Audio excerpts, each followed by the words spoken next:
بسم الله الرحمن الرحيم. السلام عليكم ورحمة الله وبركاته. الحمد لله وحده والصلاة والسلام على من لا نبي بعده اما بعد. عزیز طلباء، امید کرتا ہوں آپ بخیر و عافیت سے ہوں گے انشاءاللہ۔ گزشتہ سبق میں ہم نے علامہ تفتزانی رحمۃ اللہ علیہ کی طرف سے اس جواب کو جانا تھا جو ایک وہم کے رد میں دیا گیا تھا۔ وہ وہم کیا تھا؟ وہم یہ تھا کہ ممکنات کا حادث ہونا، اس میں ابطال تسلسل سے بحث نہیں کی جا رہی، بلکہ وجود صانع کو ثابت کرنے کی کوشش کی جا رہی ہے اس دلیل سے، لیکن ابطال تسلسل نہیں ہو رہا۔ ضروری یہ تھا کہ پہلے ابطال تسلسل ہو اور پھر اثبات صانع ہو۔ علامہ تفتزانی رحمۃ اللہ علیہ نے فرمایا تھا کہ دیکھیے، ہم جو دلیل حدوث پیش کر رہے ہیں تمام ممکنات، وہ دلیل اس طرف اشارہ کر رہی ہے اور اس طرف وضاحت سے وہ ہمیں سمجھا رہی ہے۔ دلیل کو اگر ہم گہرائی سے سمجھیں گے تو گہرائی میں، جیسے ہم نے پیچھے گزشتہ سبق میں جان لیا، اس میں ابطال تسلسل آتا ہی آتا ہے، ابطال تسلسل بھی ہو رہا ہے اور اثبات صانع کا ثبوت بھی ہو رہا ہے۔ اب علامہ تفتزانی رحمۃ اللہ علیہ الگ سے ابطال تسلسل پر ایک دلیل دے رہے ہیں اور اس دلیل کا نام رکھتے ہیں برہان التطبیق۔ برہان التطبیق کو سمجھنے سے پہلے ہم بدیہی طور پر، یعنی ہم ہر بندہ عاقل شخص اس بات کو سمجھتا ہے کہ اگر ہم دو مجموعے قائم کر لیں، ایک مجموعہ میں نے اس کو بنایا، اسی مجموعے کا دوسرا جز یہ بنا دیا اور تیسرا جز میں نے یہ بنا دیا، یعنی اس کو آپ نمبرات بھی شمار کر سکتے ہیں، 1 2 3، یا پر اگر میں نمبرات لکھ دوں 1 2 3، تو یہ ایک مجموعہ بن گیا۔ اسی مجموعے کے محاذات میں، اسی کے مقابل میں ایک عدد یعنی ایک جز چھوڑ کر اگر میں ایک دوسرا مجموعہ بنا لوں، اب دوسرا مجموعہ میرا یہاں سے شروع ہوا اور اسی دوسرے مجموعے کا دوسرا جز، اب پہلے مجموعے میں 3 اجزاء آ گئے، دوسرے مجموعے میں 2 اجزاء آ گئے۔ اب ان دونوں مجموعوں کو اگر میں لا الہ نہایت چلاتا جاؤں کہ دونوں مجموعے چل رہے ہیں اور ان کی کوئی آخری حد نہیں ہے، تو یہ دونوں برابر نہیں ہو سکتے۔ یہ ہر بندہ سمجھتا ہے، ہر انسان، ہر شخص اس کو سمجھ سکتا ہے کہ جب ایک چیز ایسی ہے جس میں ایک جز کم ہے، ایک جز نہیں ہے، جب ایک جز نہیں ہے تو یہ جو ناقص ہے یہ دوسرے مجموعے کے برابر نہیں ہو سکتا، چونکہ اس میں ایک جز زیادہ ہے۔ ٹھیک ہے، تو اب جب یہ والا مجموعہ جس کا ایک جز کم ہے، یہ کیا ثابت ہوا؟ متناہی۔ متناہی یعنی اس کی انتہا ہے، ایسا نہیں ہے کہ اس کی لا الہ نہایہ ہو اور غیر متناہی ہو۔ جب یہ دوسرا مجموعہ متناہی بن گیا تو اس کے ساتھ جو پہلا مجموعہ ہے وہ بھی لا محالہ متناہی ہو جائے گا۔ کیوں؟ اس لیے کہ پہلا مجموعہ دوسرے مجموعے سے صرف ایک جز کی وجہ سے بڑا ہے۔ جب یہ ایک جز کی وجہ سے بڑا ہو گیا تو اس میں پہلے مجموعے میں، پہلے سلسلے میں ایک جز کا اضافہ ہوا، لہذا یہ جز بھی کیا ہوا؟ متناہی ہو گیا۔ تو جو مجموعہ متناہی اجزاء کی وجہ سے بڑھ جائے وہ بھی متناہی ہوتا ہے۔ پتہ چلا تسلسل کوئی چیز نہیں ہے، تسلسل نامی چیز دنیا میں کوئی نہیں ہے سوائے اللہ تعالیٰ کی ذات و صفات کے، کہ آپ قدیم ہیں، آپ ازل سے ہیں، ابد تک ہیں، آپ کے علاوہ دنیا کی ہر چیز مخلوق ہے اور اس کو فنا ہے، اور دنیا کی ہر چیز ایسی ہے جو پہلے عدم میں تھی اور اللہ نے اس کو بنایا تو وہ حادث بھی ہے۔ تو اس میں ابطال تسلسل پایا جا رہا ہے۔ علامہ تفتزانی رحمۃ اللہ علیہ ابطال تسلسل پر جو علماء نے جو دلائل پیش فرمائے ہیں، ان دلائل کو یہاں پر ذکر فرمانے جا رہے ہیں۔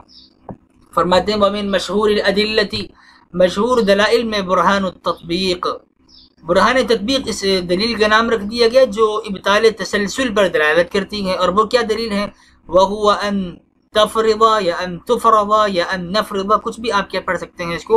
بعض نسخوں میں ان تفرض، ان نفرض جمع متکلم کی صیغہ کہ ہم اگر فرض کر لیں، اور اگر اس کو تفرض بنا لیں مجہول کی صیغے سے کہ فرض کر لیا جائے، یا ان تفرض کہ آپ فرض کر لیں، ایک قاری محترم، ایک قاری یا ایک طالب علم آپ فرض کر لیں، یا اگر ہم فرض کر لیں من المعلول الاخیر، آخری معلول سے۔ دنیا میں علتیں ہیں اور ان کے معلولات ہیں، تو جو نتائج ہیں، معلولات ہیں، ہم آخری معلول سے الا غیر نہایت یعنی لا الا نہایا، ہم ایک جملتن ان نفرض جملتن یعنی لا الا نہایا ہم ایک مجموعہ فرض کر لیں، جیسے میں نے بھی مثال میں بھی سمجھانے کی کوشش کی. ومما قبلہ بواحد مثلا، اور اس پہلے مجموعے میں ایک عدد چھوڑ کر اس کے ساتھ ہم ایک دوسرا مجموعہ بھی فرض کر لیں. مثلا الى غیر النہایت جملة اخرى، ایک دوسرا مجموعہ فرض کر لیں مما قبلہ بواحد، اس پہلے مجموعے کے ایک جز کو ایک عدد کو چھوڑ کر. ثم تطبق الجملتين یا ثم تطبق الجملتين، ثم تطبق الجملتين بنے گا. تطبق میں پھر نائب فاعل ہمیں مرفوع لانا پڑے گا. ثم تطبق الجملتين، اور پھر آپ ان دونوں جملوں میں تطبیق دے دیں، یعنی دونوں جملوں کو ایک دوسرے کے مقابل آپ لے آئیں اور ان کا مقابلہ کرائیں. بأن تجعل الأول، اس طور پر کہ آپ ایک پہلا جز من الجملة الأولى، پہلے مجموعے کا پہلا جز آپ اس کو رکھ دیں بإزاء الأول من الجملة الثانية، دوسرے مجموعے کے پہلے جز کے مقابلے میں. والثانی بالثانی، پہلے مجموعے کا دوسرا جز دوسرے مجموعے کے دوسرے جز کے مقابلے میں رکھ دیں. وهلم جرا، اور یوں آپ آگے برابر چلتے رہیں. اگر اس میں ہم غور کریں تو 1 2 3 4 یہ ایک مجموعہ ہم نے فرض کر لیا، اور دوسرا مجموعہ ہم اس کے محاذات میں بناتے ہیں اور اس کے ہم ایک جز کو چھوڑ دیتے ہیں. ومما قبلہ بواحد، ایک جز چھوڑ دیجئے، تو لہذا ہم نے ایک کے مقابلے میں 0 بنا دیا. پھر 1 2 اور 3، تو یہ دوسرا مجموعہ چلنا شروع ہو گیا. اب ان دونوں مجموعوں کو اگر ہم لا الہ نہایہ چلائیں تو یہ دونوں برابر تو ہو نہیں سکتے. کیوں؟ اس لیے کہ ایک تو لا محالہ ہم نے یہ جو دوسرا جز ہے اس کو ہم نے کیا فرض کیا تھا؟ ناقص فرض کیا تھا، اور یہ کم ہے، اس میں ایک جز کم ہے. لہذا ہر ایک مجموعے کا جز اول دوسرے مجموعے کے جز اول کے مقابلے میں نہیں آ سکتا، چونکہ یہ والا تو ہم نے ناقص فرض کیا تھا اور یہ والا مجموعہ ہم نے زائد فرض کیا تھا. جب دوسرا مجموعہ یہ غیر متناہی ثابت ہو گیا، یہ متناہی ثابت ہو گیا کہ بھئی اس کی تو حد بندی ہے، لہذا پہلا مجموعہ چونکہ وہ ایک جز کی وجہ سے بڑا ہے، لہذا پہلا مجموعہ بھی متناہی ثابت ہو گیا اور تسلسل باطل ہو گیا. یہ اس کی مثال ہم اگر اس طرح بھی لینا چاہیں کہ آج کا دن کیا ہے، ہم کہتے ہیں آج، اور آج کے بعد پھر آئندہ دن کو ہم کہیں گے کل، اور پھر پرسوں، اور پھر ترسوں. اب یہ ایک مجموعہ ہو گیا، آج کل پرسوں ترسوں، یہ ایک مجموعہ ہو گیا. اور اس مجموعے کے بالمقابل ہم دوسرا مجموعہ بنائیں اور اس میں آج کو ہٹا دیں، مما قبلہ بواحد، ایک جز چھوڑ دیں، تو دوسرا مجموعہ کہاں سے شروع ہوگا؟ کل پرسوں ترسوں، کل پرسوں ترسوں، یہ ایک دوسرا مجموعہ چل رہا ہے. لہذا دونوں برابر تو ہے نہیں.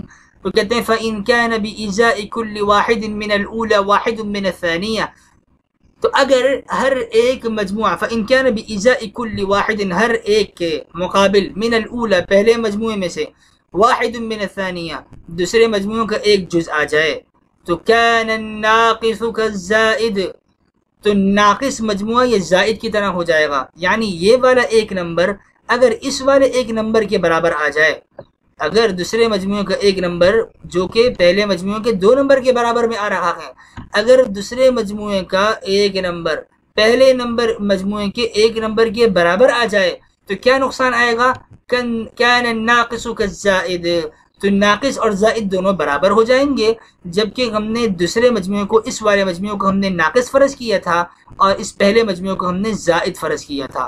تو اگر ہر ایک مجموعے کا ایک جز برابر سرابر آئے، یعنی جیسے ابھی ہم نے کہا تھا آج کل پرسوں ترسوں، یہ ایک مجموعہ ہو گیا. اب یہ جو آج ہے دوسرے مجموعے کی، اس آج کو ہم چھوڑ دیں اور یہاں سے شروع کریں کل پرسوں اور ترسوں. لہذا اب اگر اس دوسرے مجموعے کو جس کو ہم نے ناقص فرض کیا ہے، اس کا آج آ جائے اور اس کا آج پہلے مجموعے کی آج کے برابر آ جائے، تو ناقص کس کی طرح ہو جائے گا؟ یہ والا ناقص مجموعہ اوپر والے مجموعے کی زائد مجموعے کی طرح ہو جائے گا، اور یہ محال ہے اور یہ ہو نہیں سکتا. وَهُوَ مَحَالٌ، کیوں نہیں ہو سکتا؟ اس لیے کہ حضرت یہاں پر تو ایک جز ہی نہیں ہے، دوسرے مجموعے میں تو آج ہے ہی نہیں. جب آج ہے ہی نہیں تو آج آیا کہاں سے؟ وَهُوَ محال، تو یہ محال ہے. وَإِن لَمْ يَكُنْ، وَإِن لَمْ يَكُنْ اور اگر ہر مجموعے کا ایک جز دوسرے مجموعے کے دوسرے ہم مقابل جز کے برابر میں نہ آئے فقط وجد فی الاول، یعنی جیسے یہاں پر دیکھیں یہ ایک نمبر جو ہے اوپر والے مجموعہ اول کے ایک نمبر کے برابر میں نہیں آ رہا بلکہ 2 کے برابر میں آ رہا ہے، اور یہاں پر جو 2 نمبر ہے وہ مجموعہ اولا کے 3 کے مقابل آ رہا ہے اور 2 کے مقابل نہیں آ رہا۔ اسی طرح مجموعہ ثانیہ کا 3 مجموعہ اولا کے 4 کے مقابل آ رہا ہے اور 3 کے مقابل نہیں آ رہا۔ تو وہ علم یکن اگر اپنے اپنے ہم پلہ اعداد کے برابر وہ اجزاء اور اعداد نہ آئیں فقط وجد فی الاولی، تو کیا ثابت ہوا کہ پہلے مجموعے میں پایا گیا ہے ما لا یوجد بإزائہ شیء، پہلے مجموعے میں پایا گیا ہے وہ چیز ما لا یوجد جو جس کے مقابلے میں کوئی چیز مجموعہ ثانیہ میں سے نہیں پائی جا رہی۔ یعنی یہاں پہ دیکھ لیجئے پہلے مجموعے میں آج ہے اور دوسرے مجموعے میں کچھ بھی نہیں ہے، یہاں پر پہلے مجموعے میں 1 کا عدد ہے اور دوسرے مجموعے میں کچھ بھی نہیں ہے۔ ما لا یوجد بإزائہ شیء من الثانیہ، جس کے مقابل میں کوئی چیز دوسرے مجموعے سے نہیں پائی جا رہی، فتنقطع الثانیہ، تو ثابت کیا ہوا کہ دوسرا مجموعہ منقطع ہو گیا اور تسلسل باطل ہو گیا، وتتناہا اور دوسرا مجموعہ متناہی ہو گیا، وَيَلْزَمُ مِنْهُ تَنَاهِ الْأُولَى، مزے کی بات تو یہ ہے کہ جب دوسرا مجموعہ متناہی ہو گیا تو اس دوسرے مجموعے کے متناہی ہونے کے ساتھ ساتھ پہلے مجموعے کا متناہی ہونا بھی لازم آئے گا۔ کیوں؟ لِأَنَّهَا لَا تَزِيدُ عَلَى الثَّانِيَةِ، اس لیے کہ مجموعہ اولا مجموعہ ثانیہ پر بڑا ہوا زائد نہیں ہے الا بقدر متناہ، مگر متناہی مقدار کے برابر، یعنی پہلے مجموعے میں تھوڑی سی متناہی مقدار ہی زیادہ ہے۔ والزائد علی المتناہی، اور جو چیز کوئی بھی چیز، یہ قاعدہ ایک اصول ہے، والزائد علی المتناہی بقدر متناہ یکون متناہیا بالضرورہ، یہ ایک آپ کو اصول بیان کر دیا گیا، اصول دیا جا رہا ہے کہ متناہی چیز پر، مثال کے طور پر یہ میں نے ایک باکس یہاں پر فرض کیا، یہ متناہی ہے، اس کی حد بندی ہے، اور دوسرا باکس میں نے تھوڑا سا اوپر سے فرض کر لیا جو اس سے لمبائی میں تھوڑا سا زیادہ لمبا ہے۔ اب یہ دوسرا جو لمبائی میں زیادہ ہے یہ اپنے سے چھوٹے باکس کے مقابل میں کتنا بڑا ہے؟ یہ بقدر متناہ، اس مقدار میں بڑا ہے، بس یہ تھوڑی سی مقدار زیادہ ہو گئی۔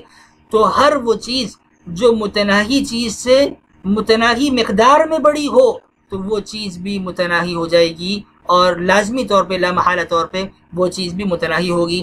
جیسے مجموعہ ثانیہ متناہی ہو گیا، مجموعہ اولا بھی متناہی ہے۔ کیوں؟ اس لیے کہ مجموعہ اولا مجموعہ ثانیہ پر متناہی مقدار میں ہی بڑا ہوا ہے، لہذا دونوں متناہی ہو گئے، اور یہاں سے ابطال تسلسل بھی لازم آ گیا کہ تسلسل باطل ہے اور تسلسل کی کوئی حقیقت نہیں ہے۔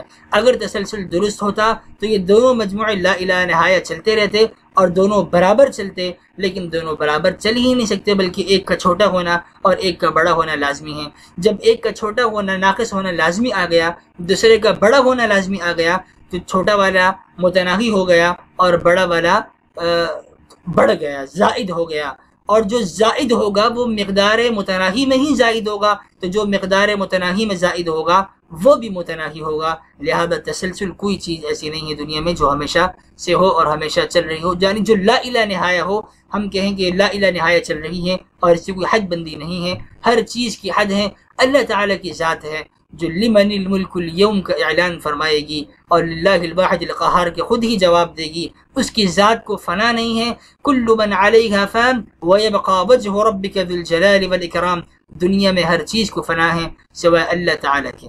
تو آج کے سبق میں ہم نے ابطال تسلسل پر علماء متکلمین کے دلائل کو دیکھا، جس میں ایک دلیل برہان تطبیق کے نام سے پڑھائی جاتی ہیں۔ سبحان اللہ بحمدہ، سبحانک اللہم وبحمدک، نشہد ان لا الہ الا انت، نستغفرک ونتوب الیک۔ سبحان ربک رب العزة عما یصفون وسلام علی المرسلین والحمد للہ رب العالمین۔ السلام علیکم ورحمۃ اللہ وبرکاتہ۔